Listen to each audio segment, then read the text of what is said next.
आप लोगों ने सुना होगा, बहुत लोगों के मुंह से सुना होगा कि जो पति पत्नी होती है उनका रिश्ता जो होता है वो 7 जन्मों का होता है। लोग कहते हैं ना ऐसे कि भाई 7 जन्मों का साथ है हमारा तुम्हारा।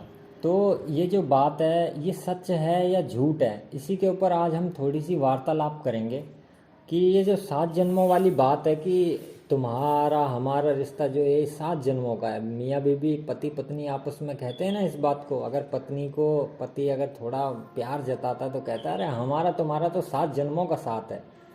तो इसी के ऊपर बातें करते हैं। ये सारी बातें जो है ना ये झूठी बातें हैं, इनमें कोई भी सच नहीं है।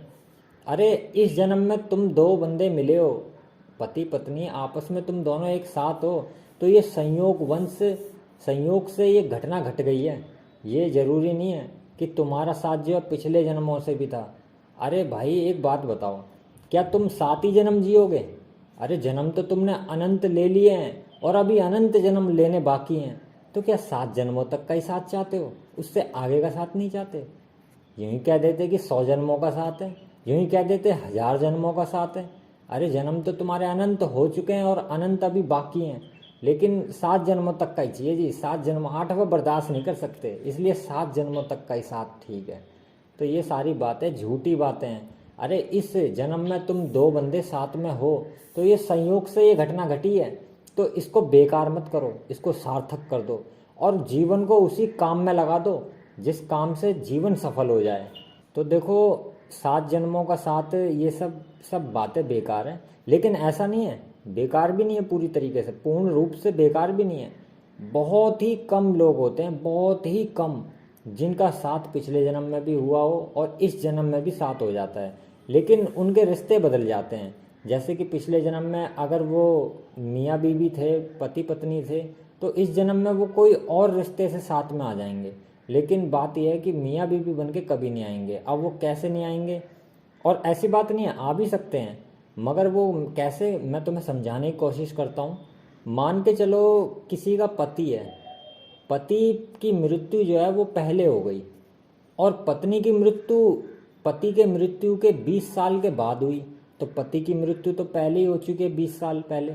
अब पति की मृत्यु 20 साल पहले हो गई है, उसने 6 महीने 1 साल 2 साल उसने भ्रमण किया, अपने जो भी मन की शांत किया अपने, और जब वो उसका मन अमन हो गया था और जब वो शांति पाके और जब विचार उसके सारे शांत हो जाते हैं तो उसको जन्म मिल जाएगा। मैं तो 6 महीने साल 2 साल बोली, ज़्यादातर जैसे इतना समय उनको लगता है शांत होने में जो जवानी में मर जाते हैं। भरी जवानी में जो लोग मर जाते हैं उनको ज़्यादा समय लग जाता है शांत होने में, क्योंकि उनकी उत्तेजना बड़ी चरम सीमा पे होती है। लेकिन जो लोग बुजुर्ग होकर मरते हैं तो उनको तो जन्म जल्दी मिल जाता है, उनको इतना समय नहीं लगता।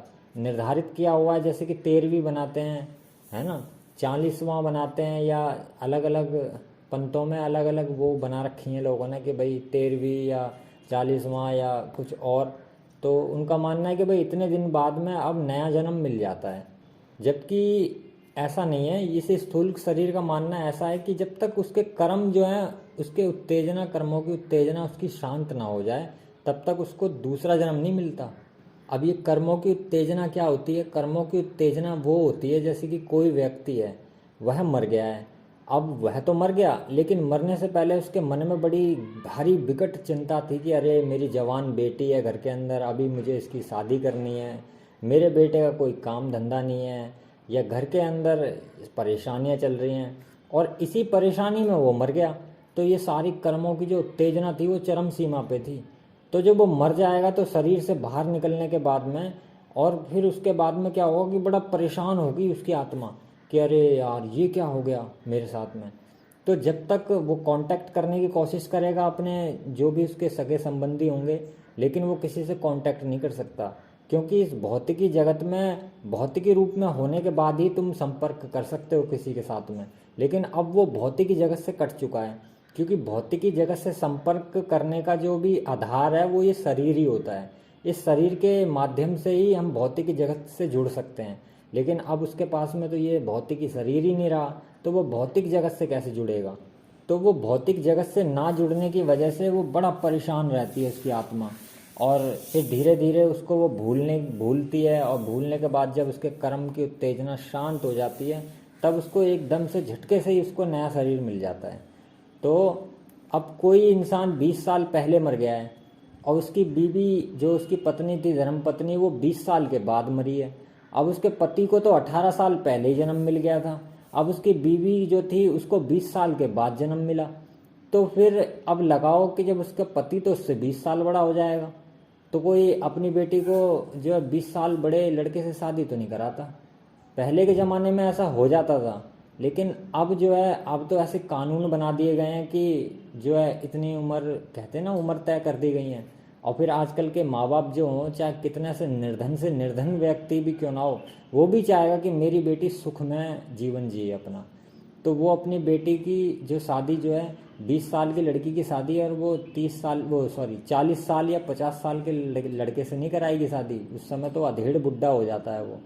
तो यही है कि इस जन्म में साथ है किसी व्यक्ति का, तो वो इसी जन्म में है सिर्फ, तो इसी जन्म को सार्थक कर लो। ऐसा नहीं है कि अगले जन्म में फिर तुम्हें वही साथ मिलेगा और 7 जन्मों तक तुम्हें साथ मिलेगा, ऐसा कुछ नहीं है। जन्म साथ नहीं जीने, जन्म तो अनंत जी चुके हो और अनंत अभी जन्म जीने बाकी हैं। तो ये जो 7 जन्मों वाली बात है, ये सारी बातों में कोई सच्चाई मुझे तो दिखाई देती नहीं है। इस स्थूल शरीर को इस 7 जन्मों वाली बात में बिल्कुल भी सच्चाई नहीं दिखाई देती। और बाकी जिनको सच्चाई दिखाई देती हो तो वो मान सकते हैं इस बात को, इसमें कोई बुराई नहीं है। सबका अपना अपना मत है, अपना अपना मानना है। मुझे मन कर रहा है कि भाई मैं तो चटनी से रोटी खाऊंगा, तो मैं चटनी से ही रोटी खाऊंगा, चाहे मेरे सामने कोई मटर पनीर धर दे, चाहे कुछ भी धर दे, अच्छे से अच्छे पकवान भी धर दे, लेकिन मेरा मन जो है चटनी से रोटी खाने का, तो मैं चटनी से रोटी ही खाऊंगा। तो ऐसे ही किसी को मानना है जो भी मान सकता है, मगर इस स्थूल शरीर का तो यही मानना है कि इन बातों में कोई सच्चाई सी दिखाई नहीं देती। ओम नमः शिवाय।